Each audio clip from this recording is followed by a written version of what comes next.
And I don't think people realize, like, the effect it can really have on a person until they're in that situation.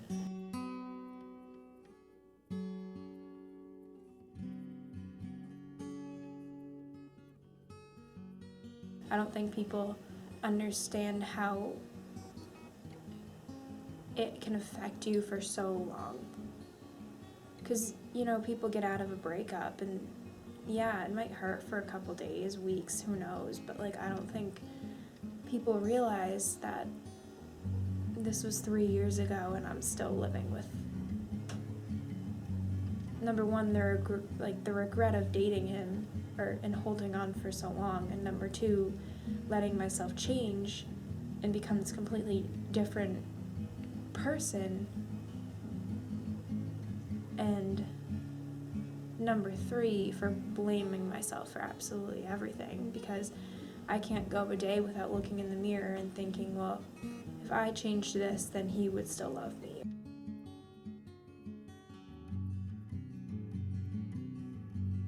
I felt like I was comfortable with him. I didn't need to worry if, you know, my hair was perfect and if I had enough makeup on to cover the crap on my face. Like, I think that we never really lost that friendship. We had 2 or 3 phone conversations in the 5 years that we didn't talk, and so we went a long time without talking. But it's like when he showed up, it was like we had seen each other the day before.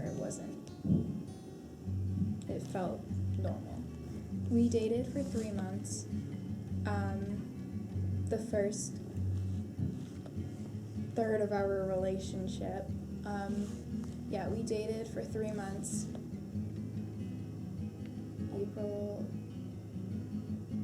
May 28th. Yeah. May 28th is when we started dating. And we broke up. He just started acting really weird, and there was no abuse in the first 3 months.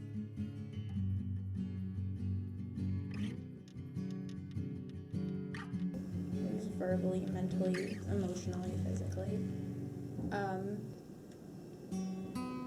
He could be very abusive with his words. Honestly, I really can't explain how, and maybe to some people it wouldn't be considered like verbally abusive, but he would compare me to other girls.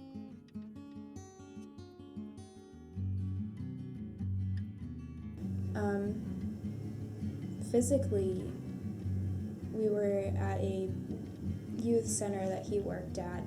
He taught music lessons to kids that wanted to learn in their free time but couldn't afford it. And he willingly did that for kids, and one day he finished up his last lesson, and I said something about, I can't remember what, but something about him not scaring me or something, and he proceeded to put his hand around my neck and shove me to the door and death stare me. And at first I kind of just laughed it off, but when he started to press down, it definitely was scary, and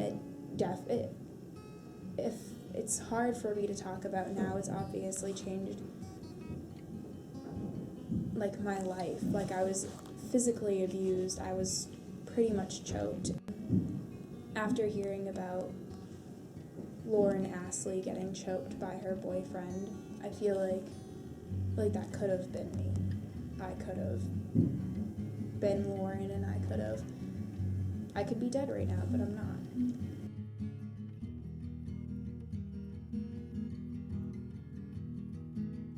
The cycle of abuse starts at the top with abuse.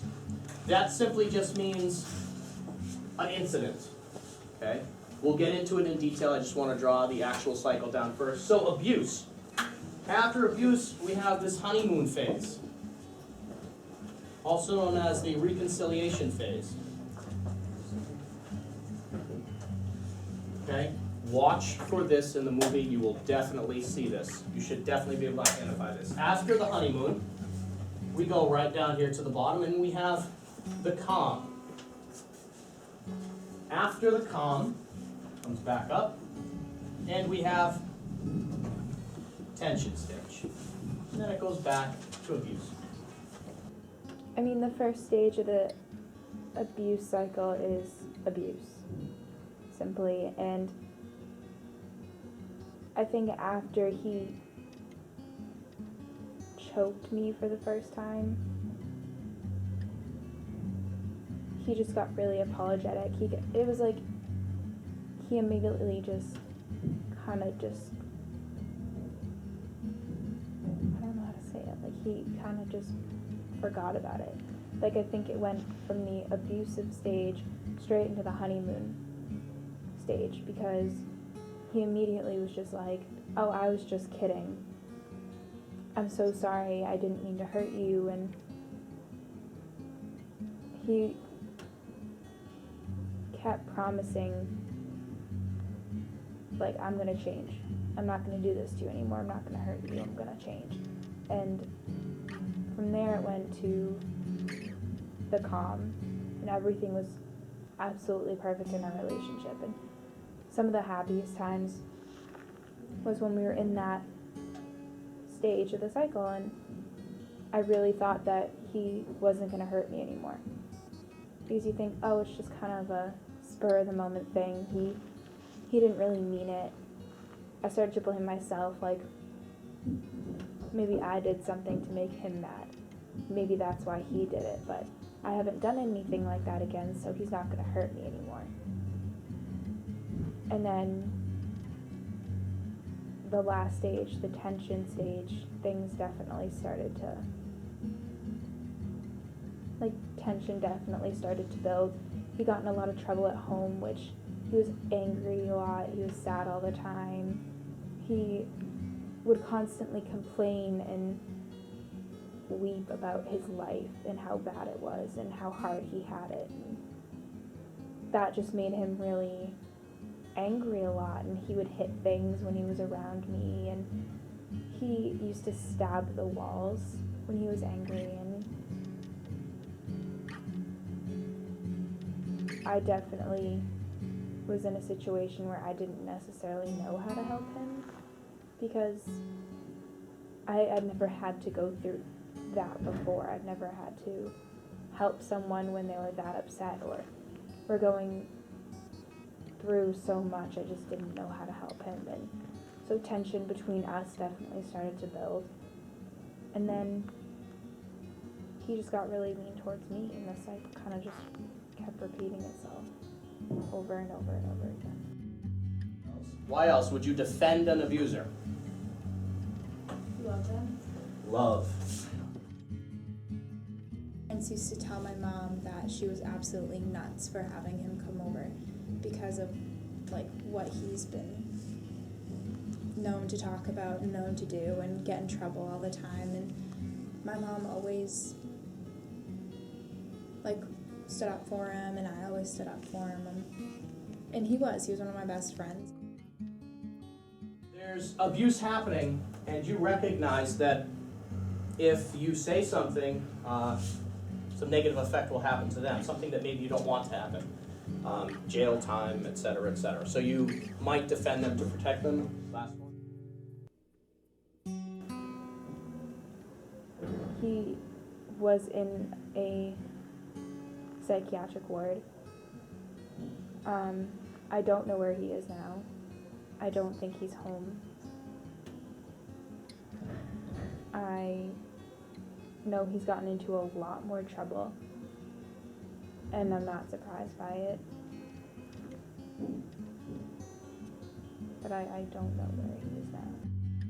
In all seriousness, consider the following. I've dumped you, begged for you back, stolen knives, lied to you, hurt myself and others, gotten suspended, been charged with malicious destruction of property, disrupting lawful assembly, causing mass panic, and possession of a deadly weapon on school premises. He was never there when I needed him most.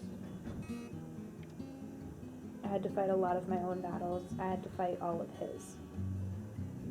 And the reason I fought all of his battles is because he used to threaten people that he was going to kill them, and he used to threaten people all the time, and he didn't know how to safely and calmly handle a situation.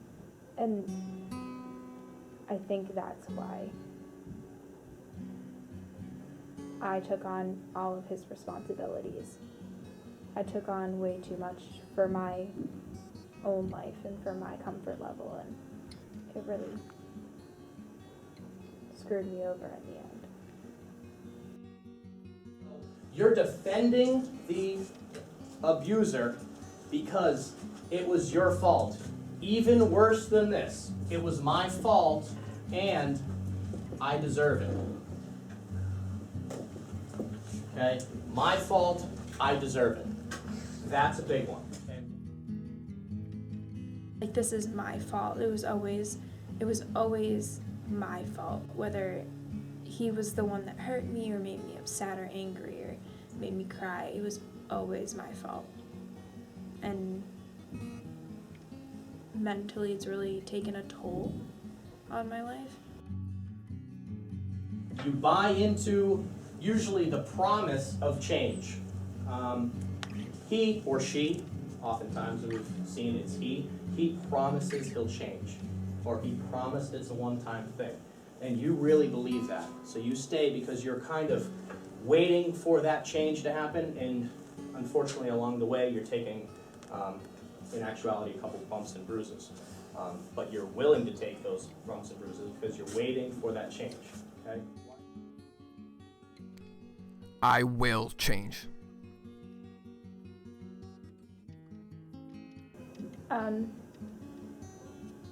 I mean, we haven't had any communication except for a few interactions on Twitter, which wasn't a good idea at all, because he would come back and he would try and get me back and tell me he loved me, and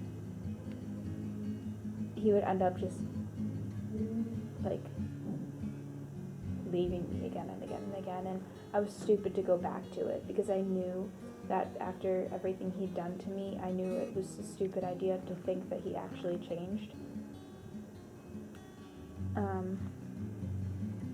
Because hearing over and over again, I will change, I feel change in me, it just, you think they're going to change, but they never do.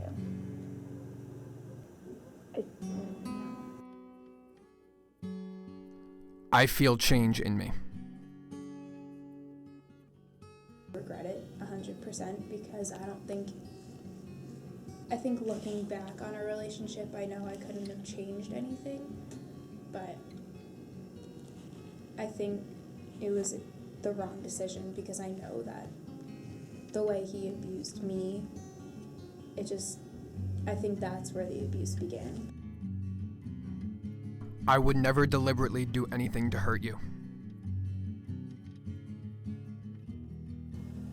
You lose faith in a lot of people, and you lose faith in yourself, and mentally and emotionally it really brings you down. I think that I'm a lot stronger than I was. After we first broke up, I was kind of an emotional wreck. And I think now, being in a new relationship that's healthy, and to have someone that supports me and loves me for who I am and doesn't want me to change, and I think in a lot of ways it's really hard to believe that someone could love me the way my current boyfriend does. I think it feels like foreign. I don't think I've ever been in a serious relationship where someone hasn't wanted me to change, and I think it's really weird to feel like, oh, he really cares about me. It's really hard to believe that sometimes, and I still have a really hard time trusting people, even some of my best of friends, even my new boyfriend, it's sometimes it's really hard to trust him because I think I'm gonna get hurt again, and I don't think that is ever really gonna go away fully. But